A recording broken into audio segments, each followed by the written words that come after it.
भारतीय प्रवासियों के मुद्दे पर ट्रंप से सीधे न टकराने की आखिरकार क्या है मोदी सरकार की रणनीति, आज के इस वीडियो में हम आपको बताएंगे। नमस्कार, आप देख रहे हैं इन्फिनिटी लाइव। अमेरिकी सेना का एक विमान अमेरिका में बिना वैध दस्तावेज के रह रहे 100 से अधिक भारतीयों को लेकर बुधवार को अमृतसर हवाई अड्डे पर उतरा। अमेरिकी राष्ट्रपति ट्रंप के दोबारा सत्ता संभालने के बाद अमेरिका में अवैध रूप से रह रहे भारतीय प्रवासियों के निष्कासन की ये पहली खेप है। पहले कार्यकाल में ट्रंप और भारतीय प्रधानमंत्री नरेंद्र मोदी की दोस्ती के खासे चर्चित हैं और दोनों नेताओं ने एक दूसरे के देश में जाकर सार्वजनिक सभाओं में हिस्सा लिया और एक दूसरे का समर्थन भी किया। 5 साल पहले सितंबर 2019 में अमेरिका के ह्यूस्टन में हाउडी मोदी कार्यक्रम के दौरान ट्रंप की मौजूदगी में पीएम मोदी ने कहा था, अब की बार ट्रंप सरकार। इसके अगले साल ही अमेरिका में राष्ट्रपति चुनाव होने वाले थे। इसके अगले साल ही फरवरी 2020 में अहमदाबाद में नमस्ते ट्रंप कार्यक्रम का आयोजन किया गया। इसमें ट्रंप शामिल हुए। ट्रंप 2.0 के कार्यक्रम में दोस्ती का वह समीकरण अभी तक नहीं दिखा है और अवैध प्रवासियों के मामले में ट्रंप प्रशासन का भारत के साथ रवैया अन्य देशों की तरह ही है। हालांकि पीएम मोदी के राष्ट्रपति ट्रंप से इसी महीने मुलाकात की बातें कही जा रही हैं और दोनों नेताओं के रिश्तों में फिर से गर्मजोशी की उम्मीद की जा रही है। इस मुद्दे पर भारतीय विदेश मंत्री एस जयशंकर ने संसद में बयान जारी किया है। उन्होंने कहा है कि निर्वासन की प्रक्रिया कोई नई नहीं है, यह कई वर्षों से चली आ रही है, यह केवल एक देश पर लागू होने वाली नीति नहीं है। भारत और अमेरिका के रिश्तों पर नजर रखने वाले एक्सपर्ट्स का मानना है कि इस मुद्दे पर भारत की प्रतिक्रिया सधी रही है। आखिरकार सवाल ये उठता है कि कितने भारतीयों को वापस भेजना चाहता है अमेरिका। अवैध प्रवासियों को बाहर निकालने की कार्रवाई पहली बार नहीं हुई है। पिछले अमेरिकी प्रशासन में भी लाखों लोगों को निर्वासित किया गया था। वहीं आधिकारिक आंकड़ों की अगर हम बात करें तो उनके अनुसार अमेरिकी इमिग्रेशन एंड कस्टम्स एनफोर्समेंट ने 2018 से 2023 के बीच 5,477 भारतीयों को अमेरिका से निर्वासित किया और वही साल 2020 में एक साल में सर्वाधिक 23,000 भारतीयों को वहां से भेजा गया और वही 2024 सितंबर तक 1,000 भारतीय नागरिकों को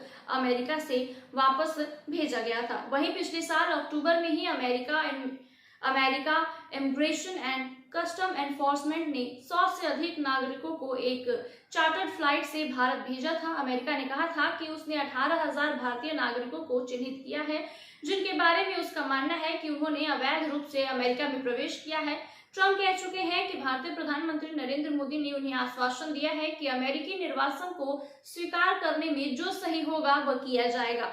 वहीं राष्ट्रपति ट्रंप की इस नीति से कई देशों के बीच अमेरिका के रिश्ते तनावपूर्ण हुए हैं।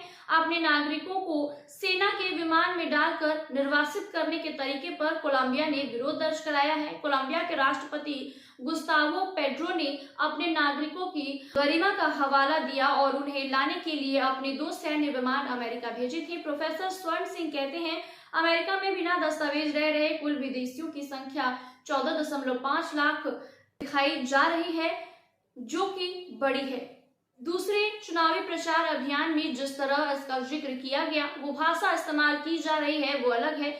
निर्वासन का जो तरीका अपनाया जा रहा है वो भी अलग है। शहरों में अवैध प्रवासियों पर छापे मारे जा रहे हैं। पकड़े गए लोगों को सेना के विमानों में भरकर उनके देशों में वापस भेजा जा रहा है। अमेरिकी राष्ट्रपति चुनाव में ट्रंप के प्रचार अभियान में 2 प्रमुख मुद्दों का जोर शोर से उठाया गया था कि एक तो टैरिफ और दूसरा अवैध प्रवासी। राष्ट्रपति बनने के पहले ही दिन ट्रंप दोनों मुद्दों पर फैसला ले रहे हैं और उन्हें लागू कर रहे हैं। ट्रंप के पहले कार्यकाल जिन वैश्विक नेता के साथ करीबी दोस्ती का प्रदर्शन बार बार होता था, वह भारत के प्रधानमंत्री थे। इसलिए उम्मीद की जा रही है कि निजी तौर पर दोनों नेताओं में जो समझदारी है वो इस तनाव के मुद्दे को सुलझाने में मदद करे। वहीं विदेशी मामलों में जानकार हर्ष पंत कहते हैं कि निर्वासन को जिस तरह सार्वजनिक रूप से किया जा रहा है, ये भारत के लिए थोड़ी दिक्कत वाली बात है। वहीं प्रोफेसर स्वर्ण सिंह कहते हैं कि इसमें कोई शक नहीं है कि दोनों ही नेता अपनी ही समझ को लेकर आगे बढ़ना चाहते हैं। ट्रंप बार बार कह रहे हैं